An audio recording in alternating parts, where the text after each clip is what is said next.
What's your name? Eric Kaltenborn. Eric Kaltenborn. What do you do at Buckeye Combatives? I'm the owner at Buckeye Combatives. We started officially in 2016 in Columbus. Columbus. And still in Columbus? Still in Columbus, or a suburb of Columbus called Groveport. Excellent. So what made you want to open a combative school and tie in, like, what's your defensive background? I started training in a karate and jiu-jitsu based system as a young kid. Did that for a long time. Still found some gaps in what I was teaching and what I was doing. So I started doing Praying Mantis Kung Fu in Akron, Ohio, with an instructor there. In '99, moved to Columbus, wanted to continue to share it. So I taught for free for a number of years in the health club industry. Became kind of frustrated with that, wasn't able to offer as much as I wanted, and I was encouraged to open my own place. So that's how we ended up here in 2016. Basically, the start of Buckeye Combatives was partially spawned out of your frustration with how things were going in other places, or do you have like a personal mission? Really, the long and short of it is just enabling as many people as possible to become as safe as possible with legitimate training. So what is your personal philosophy when it comes to self-defense? Personally, it's about giving people a skill set that they can walk out the door and use that day. I don't see a lot of value in something that goes on for a number of years and you continue to learn a ton of new things. I think you're more effective as a person who's just trying to be safer if you whittle down your skill set to something that's usable, that you know works under duress every single time. That makes you certainly more effective. So what would you say you primarily teach here? I know you do a couple things. So you said you do the Praying Mantis and you MBC. Is it sort of even amongst those, or what do you find yourself teaching more of? It is. We do MBC a couple nights a week, and we do combatives a couple nights a week. I think if there's that old saying, if all you have is a hammer, everything looks like a nail. So if all you have is an edged weapon skill set, then not everything requires an edged weapon. So I think that, getting some legitimate empty hand skills, some ability to de-escalate a situation using your verbal skills is certainly beneficial. And hopefully you don't need those edged weapon skills. That's a great point. So I don't know if you've experienced this around here, but it seems to be a trend in the country, probably over the last year, that crime, and it's apt that the siren's in the background. Right. That crime seems to be skyrocketing in a lot of areas. Has that been a problem in this area? And I would say, like, how does the value of what you do here fit into that? It has. We've seen roughly a 30% increase from 2019 to 2020 in homicides in the city of Columbus, and probably another 30% this year is going to happen. We're on pace to hit over 200 homicides in Columbus, Ohio this year. I think that the way we play into it is enabling a larger number of people to become safer, and a certain amount of that is the skill set that becomes necessary before your physical skills. Knowing when something doesn't look right to get out of that situation and don't allow yourself to be in that situation. But also at the same time, if you do get involved in a bad situation, being able to take care of yourself. Yeah. So you're teaching here, like, the whole package. You're teaching people, like, hey, here are the pre-incident indicators. Like, here's what to watch out for to keep them out of those situations, but also teaching them the skills to defend themselves and hopefully get out of those situations if they're inside of them. That's correct. I mean, my personal approach to it is, if you, in most cases, if you find yourself in a situation where you need to put your hands on somebody, your awareness has already failed you. I mean, you already weren't aware of what was going on in that situation. That's a great point. Say somebody walks in off the street to Buckeye Combatives and they want to get started in training. What do they need to get started here? Just really a good attitude. You know, if you come in and you've got some prior training, great, that's awesome. That may be or may not be what we're working on at that particular time. I would ask that they embrace the curriculum as we've designed it and add it to their current skill set. And we bring them right in and get them started with whatever we happen to be working on that night. Do you find that it's more of a challenge if someone comes in and they have this lengthy background of other martial arts, or is that more of a like situation by situation basis? I think it's a situation by situation basis. You can tell pretty quickly if someone's sincere or if they're not. And if they're not, maybe it's just not a good fit. If knives are a hot button, everyone wants to learn how to use a knife, but maybe aren't interested in the empty hand stuff that we do, and that's fine. I don't have a problem with that, but I think that, you know, if we don't get the right vibe from you when you come in, it may not be a good fit. Yeah, I think that's a great point.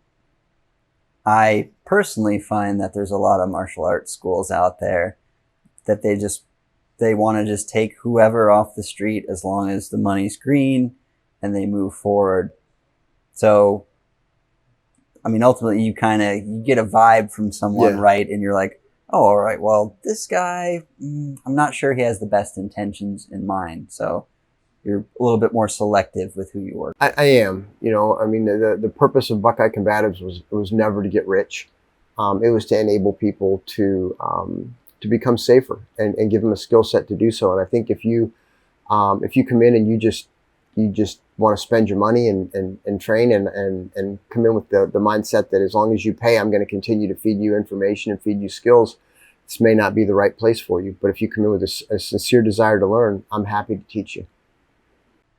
I guess, you know, going back to the whole crime thing, and I don't know if you've noticed this, but from what I've taken away, it seems like in our society today that most people have outsourced a lot of things, and so too it is with their self-defense. Mm-hmm. It's almost like a vibe where it's like, oh, okay, like someone's trying to take my life. Let me get on the horn to my outsourced, you know, whether that be a police department or private security, and then I'm going to hopefully stay alive until they show up. But my personal well-being isn't my own responsibility. That sort of being the status quo, you know, how do you convince someone to learn to defend themselves, or how do you kind of break through that? Make someone realize, like, hey, this is your personal responsibility. Like, no one's coming to save you. I know a ton of cops. Did you used to be in law enforcement? I was for about 5 years, yeah. Okay. A lot of the cops that I know are like, hey, man, we're if we get there in time, great. Otherwise, a lot of the time, they're kind of like first on the scene for the cleanup crew. I think I agree with you to start with. I think that we've become a society of soft people that are relying on someone else to provide for their own well-being. And I think, you know, you have to quickly come to the understanding that the only person responsible for your safety is you.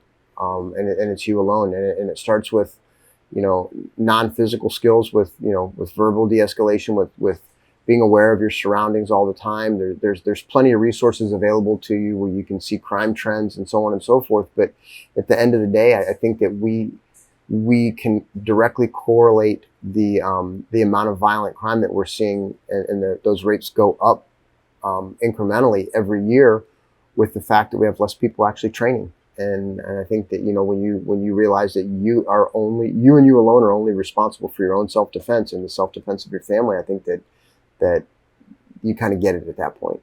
Yeah. When you look at it that way, it's kind of like this terrible cycle. Mm-hmm. Because like the more or the less you're willing to defend yourself or society in general, the more likely criminals are to become emboldened. Mm-hmm. And I mean, to the point where like when I've trained with some other people, we've watched some videos of robberies, and it's almost like when someone goes to defend themselves, the criminals are like super surprised. Right. Because it's not happening in most cases. Most people, I think the reported crimes that we're seeing increase, because a lot of crimes aren't even reported, but the increase in crimes being reported is directly related to people either not having the skill set or not having the knowledge and ability and willingness to defend themselves. I think, one of my mentors, Kelly McCann, openly talks about can fight versus will fight. A lot of people can fight, but will you fight to defend your family? Will you fight to defend your own life? And I think that a lot of people won't. Sad. It is. Can fight versus will fight. Yeah, and I mean, you hear about it, right? Like you hear about like grown men just being, victim of a crime, or maybe them and their family, and they say like, "Oh, I just froze," or they're like mad at themselves after the fact because they didn't do anything. Right. So do you think, like, going back to what Kelly said, is that something that's like inherent, like just in a person, like you're either gonna fight or you're not? Or is that something that you can sort of train to hopefully prepare that person, like, okay, like now it's time to flip the switch if ever there was one? I think that, yes, putting yourself in those situations in a controlled environment means when the environment's not controlled, you're going to have a greater probability of defending yourself. Physiologically, I don't think you know what your body's going to do or how you're going to respond to something until you're actually in that situation. So I think, I know we don't like necessarily to use the word pressure test, but I think you put yourself in those situations and go at speed and go at intensity and see what happens. And you'll find whether there's holes in your game or whether there's not.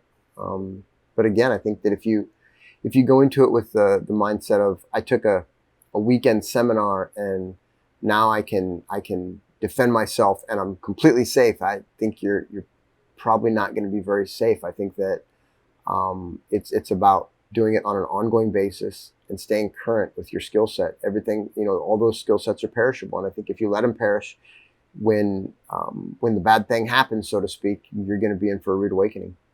Yeah.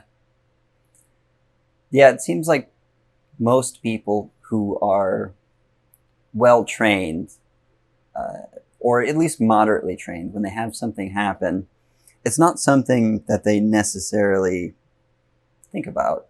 It just happens. It sort of defaults to the least common denominator of where their training is at. Absolutely, and it falls into doing it often and doing it frequent, or doing it frequent and doing it recent. Making sure that you train often and you put yourself in those awkward situations or bad situations often in a training environment, so that if it happens for real, you have the ability and you have the wherewithal to take care of yourself.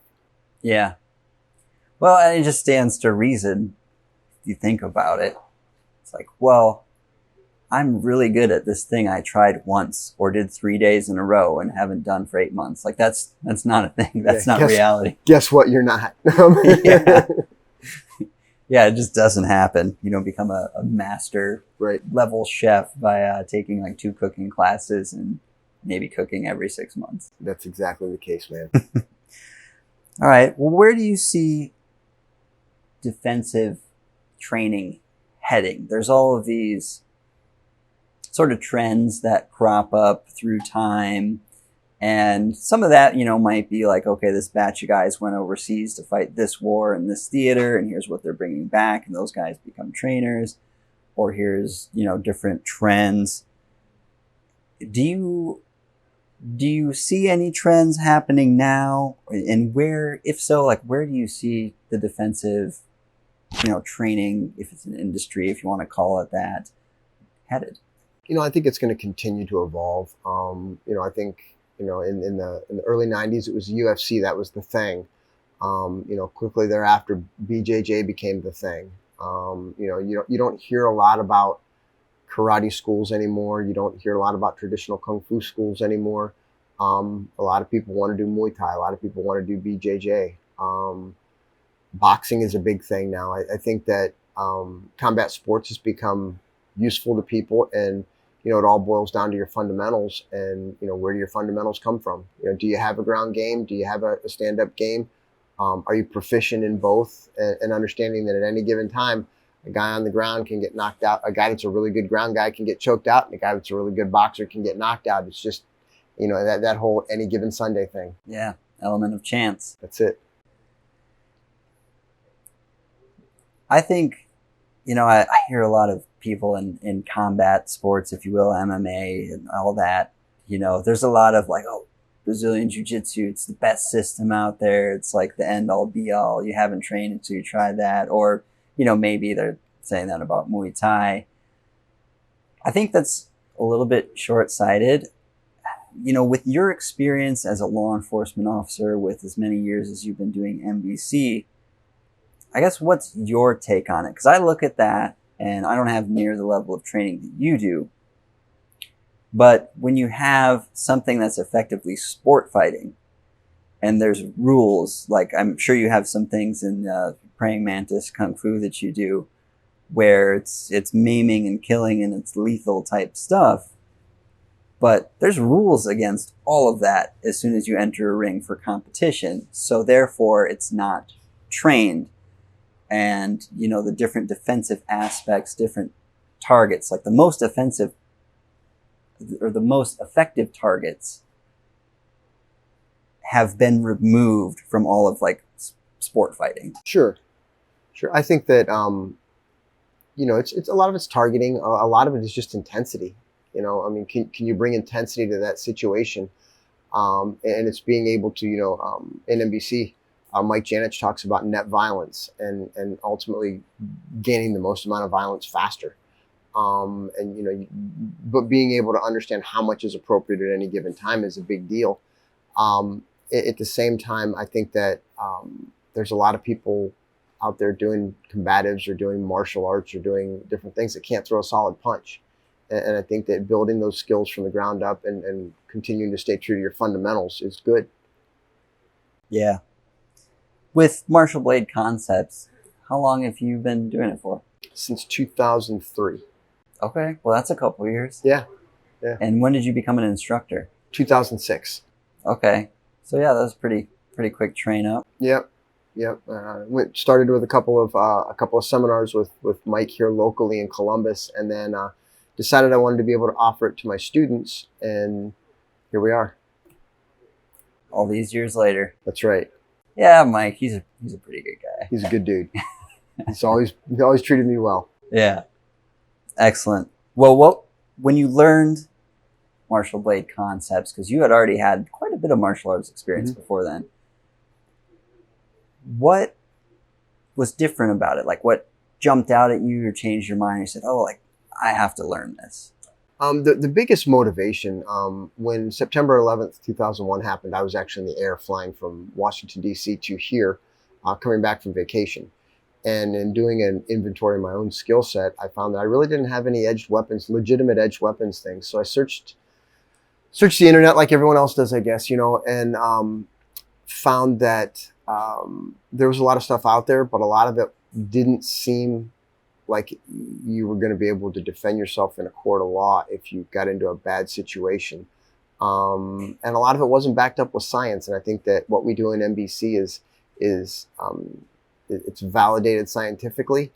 It doesn't focus on maiming and killing. It focuses on stopping power. And I think that's important. And understanding the physiology of another human being. I think, you're a great ambassador for Martial Blade Concepts. Thank you. You're a great instructor from what I've seen in training with you. I think everyone who's in this area should definitely check out Buckeye Combatives. I appreciate that. Yeah, man, you do a fantastic job. You run a great operation here, and thank you for being a friend and having us along for the journey, especially for this seminar. Thank you. Appreciate you. Bye, brother.